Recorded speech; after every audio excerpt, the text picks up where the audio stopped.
Olá, meus queridos, estamos aqui de volta mais uma vez com uma partícula da palavra do Senhor e hoje nós vamos abordar o assunto idolatria. Se você não sabe a profundidade dessa palavra e como que a Bíblia se refere à idolatria, as pessoas que idolatram imagem de escultura e não rende louvor e adoração ao Deus eterno, ao único Salvador, que é o nosso Jesus Cristo, que morreu na cruz do Calvário, para nos dar vida e vida com abundância. E à luz dessa palavra, querido, desse tema idolatria, eu quero deixar um versículo aqui para os irmãos, para os amigos, para os ouvintes, que está em Jeremias, capítulo 3, versículo 6, que diz assim, versículo 8: E quando por causa de tudo isso, por ter cometido adultério, a rebelde Israel despediu e deu seu libelo de divórcio. Vi que a leivosa Judá, sua irmã, não temeu, mas foi-se também, ela mesma se prostituiu. E sucedeu-se pela fama da sua prostituição, contaminou a terra, porque adulterou com a pedra e com pedaços de madeira.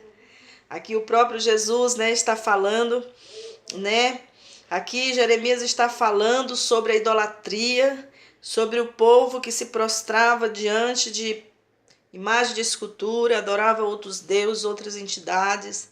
E aqui o Senhor Jesus, querido, ele condena, ele fala assim, que isso para ele é como um pecado de prostituição, de adultério. E quando nós falamos de adultério, de prostituição, logo vem na nossa cabeça, querido, a imagem do casamento. Porque quando o Senhor Jesus ele une o homem, ele une a mulher, querido, ele une para um propósito só, para que os dois sejam um em Cristo Jesus. E a palavra do Senhor também diz assim, olha, o homem larga pai, larga mãe, une-se a sua mulher e os dois são um, vivendo a aliança do casamento. E quando nós olhamos para uma aliança, querido, nós vemos que uma aliança ela não tem começo e nem fim. Ela é um círculo, querido, que a gente não consegue ver o começo e nem o fim. Assim simbolizando que os dois agora, o homem e mulher, ele casando, ele se torna um, Os dois se tornam um pela palavra do Senhor Jesus.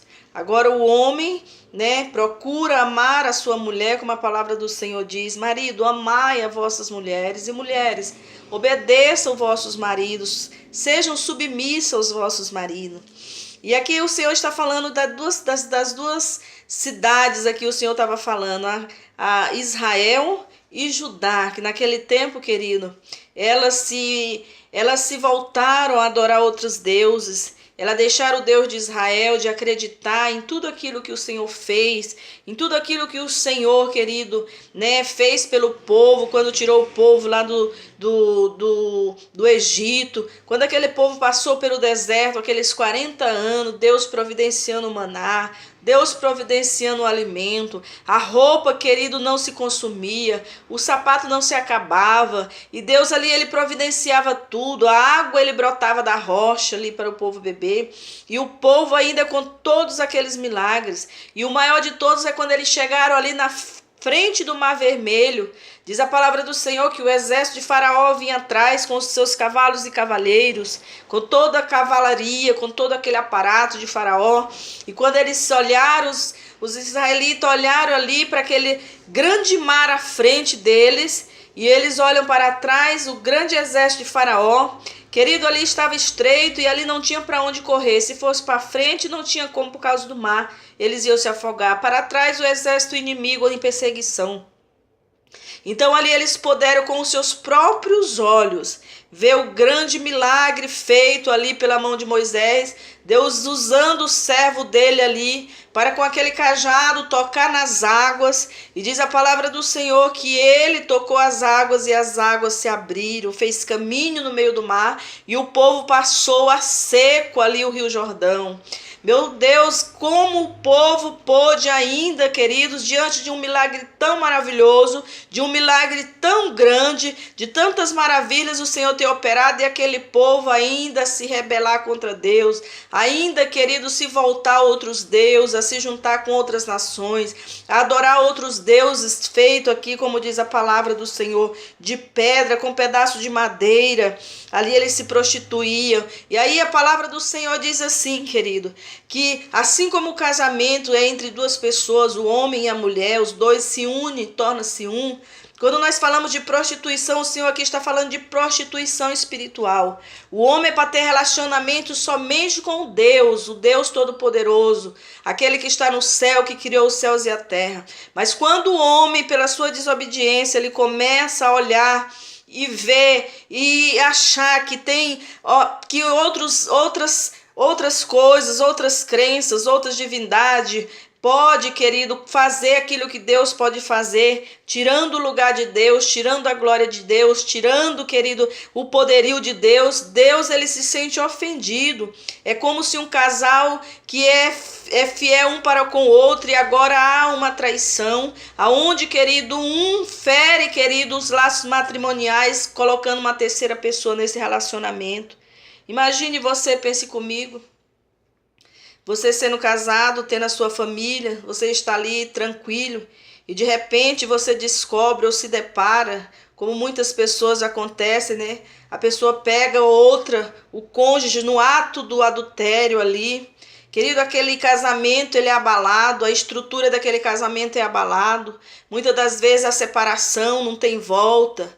Ali há uma tristeza no coração, um rompimento, uma quebra de aliança, né? Família destruída. E é assim que o Senhor Jesus ele compara aqui, quando nós não demos a adoração devida ao Deus Todo-Poderoso, ao Deus de Israel, nós se curvamos diante de imagem de escultura, de crenças que não são verdadeiras. Aqui o Senhor ele faz menção como, né, é agravar, querido, a sua pessoa, que é onipotente, é onisciente, está em todos os lugares, que é poderoso, querido, que criou os céus e a terra. O Senhor ele se sente ofendido e ele diz assim: aleluia. E quando por causa de tudo isso, por ter cometido adultério, a rebelde Israel, despedi-lhe e deu o seu libelo de divórcio. Vi que a leivosa Judá, sua irmã, não temeu, mas foi-se também e ela mesma se prostituiu. Agora as duas cidades, querido, estavam ali voltada no paganismo, no culto à idolatria, cultos pagões que não glorificavam o nome do Senhor Jesus. E o Senhor estava, querido, sendo ali traído por aquele povo que ele tirou com mãos fortes, que ele ajudou lá no deserto, querido, e agora aquele povo estava se prostituindo com outros deuses. É a mesma coisa, querido, fazendo essa analogia do casamento. Imagina você chega um dia, entra na sua casa, achando que está tudo bem, a mil maravilhas, e você encontra ali o seu cônjuge, né, deitado com outra pessoa, tendo relacionamento com outra pessoa, uma terceira pessoa dentro do seu casamento. Ali, querido, vai abalar as estruturas, você vai perder a confiança, ali o coração vai ficar magoado, vai haver tristeza e muita discórdia. E com Jesus não é diferente.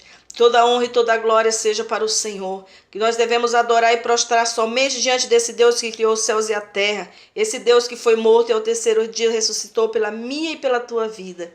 Creia nessa palavra, toma posse nela no teu coração nessa tarde, se arrependa dos teus pecados, da tua idolatria e entrega a sua vida para o Senhor Jesus e o mais ele fará. Amém, querido?